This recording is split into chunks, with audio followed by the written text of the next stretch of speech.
the question around the killing of the Supreme Leader, I mean, obviously, from a human rights perspective, we are against any sort of killings. You know very well our very clear legal stance on the death penalty, for example, or on extrajudicial killings. So we are not going into the details of what international law would say, but from a human rights perspective, any killing of anyone is not in the interest of international human rights law, and we need to be very clear about that as well. On Minab, in this absolutely tragic incident, I think we have all seen some of the images. There are indeed significant concerns about the respect for international humanitarian law, especially conduct of hostilities, because that would require everyone, when the conduct of hostilities happens, that particular measures of precaution, of distinction, or proportionality are taken. When it comes to a school, obviously this is clearly a civilian institution that should never be attacked. I mean, we have a whole huge emphasis on making schools safe, including during war. It requires, I mean, then there are questions around the type of weapon that was used, or weapons that were used, as well as the timing. It happened in the morning, and in all of these factors need to be taken into account. What we have asked for is obviously prompt, transparent, and impartial investigations, which we understand has been announced by the United States of America. We need this to happen very quickly, and we need to also make sure that there is accountability as well as redress for the victims. And we don't have more details because we are not present on the ground. It doesn't help that there is an internet shutdown. And obviously, we hope that we would get more details, and the onus is now really on those who had conducted these strikes to conduct this type of investigation.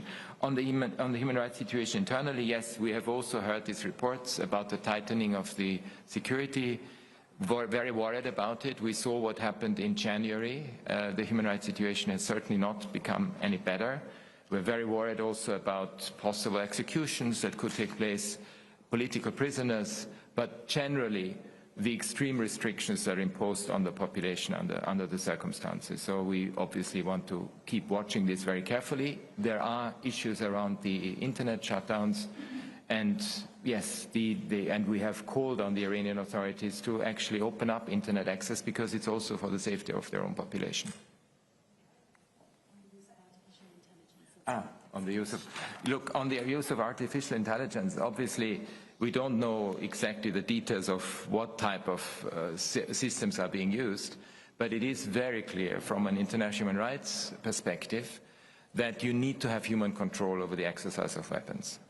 And if that is not the case, we are obviously very worried. And you have heard us constantly make the case that autonomous lethal weapons, we don't know whether they were used, but autonomous lethal weapons are not at all in line with international human rights law, and because they take human agency away, and you need human control over whatever system you use. And yes, we are obviously very concerned about the use of AI in weapon systems. We have time for 3 more questions. Okay. Regarding the strike on the school, the U.S. is investigating. According to Reuters, it's likely that the U.S. forces were responsible. What exactly should be the next steps regarding the investigations? And how do you personally feel as the UN human rights chief without the engagement of the U.S. and Israel here during the Human Rights Council? What message would you like to send specifically to these two countries, the two leaderships? Thanks a lot.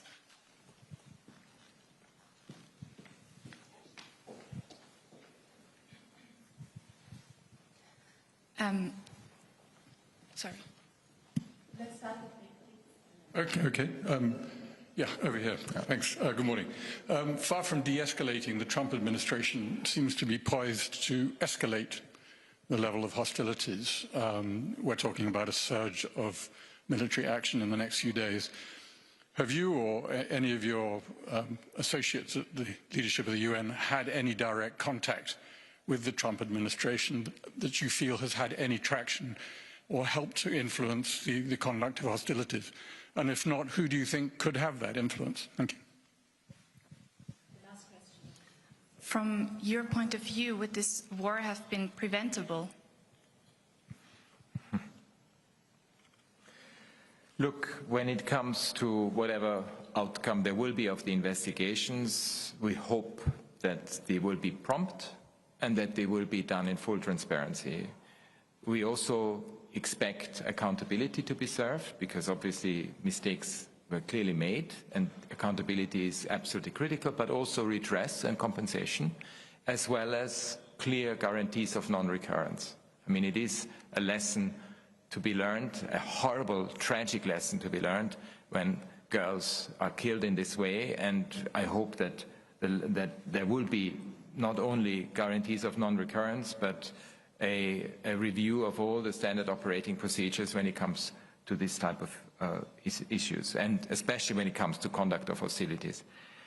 What are the messages? I mean, the messages are de-escalate, go back to the negotiating table, and find a way not to use methods of war and military type actions as your means of achieving something. It's never going to work. We have seen it. I mean, we have plethora of examples where this has actually ignited even further, not only powder kegs, but actually caused wildfires. And what we see in front of us today is precisely that. And it's uncontrollable. It's chaos. It's disarray.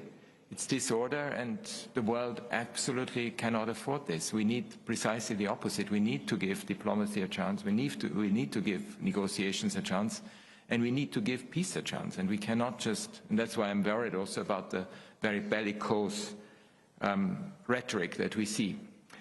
I hope to go to Washington, D.C. later this month, and we will see what this will bring. We have obviously been in touch, but to be honest, I don't think it's in any way meaningful in terms of influencing the current trajectory. So we need to make sure that it is others who have influence, who exercise this influence, and make whoever continues this war very much aware that this has massive implications, not just for people around the world, millions of people, but also look at food security, for example, what's happening. And that's also to the Iranian authorities, it's to everyone. We need to find ways to de-escalate and to find a way out that brings people back to the negotiation.